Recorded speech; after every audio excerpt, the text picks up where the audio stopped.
Hi hello ഇതിനൊക്കെ ഉണ്ടാക്കാൻ പറ്റിയിട്ടില്ല നല്ല സൂപ്പർ ടേസ്റ്റി ആയിട്ടുള്ള സ്ട്രോബെറി പുഡിങ്ങിൻ്റെ റെസിപ്പി ആയിട്ടാണ് വന്നിട്ടുള്ളത്. അപ്പോൾ അതിന് വേണ്ടിയിട്ട് കുറച്ച് സ്ട്രോബെറി എടുത്തിട്ടുണ്ട്. അതിലേക്ക് കുറച്ച് പഞ്ചസാരയും കൂടെ ചേർത്തിട്ട് ഇതുപോലെ ജസ്റ്റ് ഒന്ന് വേവിച്ചെടുക്കുക. പിന്നെ നമ്മുടെ പുഡിങ്ങിൻ്റെ മിക്സ് റെഡിയാക്കാൻ വേണ്ടിയിട്ട് ചൈന ഗ്രാസ് എടുത്തിട്ടുണ്ട്. ഒരു 10 ഗ്രാം ചൈന ഗ്രാസ് എടുത്തിട്ടുണ്ട്.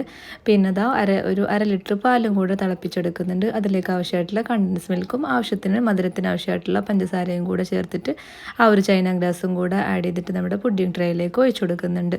പിന്നെ ഈ ഒരു മിക്സ് നല്ലോണം സെറ്റായതിൻ്റെ ശേഷം നമ്മൾ ചെയ്ത് വെച്ചിട്ടുള്ള ആ ഒരു സ്ട്രോബെറിയുടെ ക്രഷ് ഉണ്ടല്ലോ, അത് ഇതിൻ്റെ മുകളിലേക്കായിട്ട് സ്പ്രെഡ് ചെയ്തിട്ട് കൊടുക്കുക. അപ്പോൾ ഇത്രയേ ഉള്ളൂ, ഈസി ആൻഡ് ടേസ്റ്റി ആയിട്ടുള്ള സ്ട്രോബെറി പുഡിങ്. സിമ്പിളായിട്ട് നമുക്ക് ഇതിനൊക്കെ റെഡിയാക്കാൻ പറ്റിയിട്ടുള്ള പുഡിങ്ങാണ്.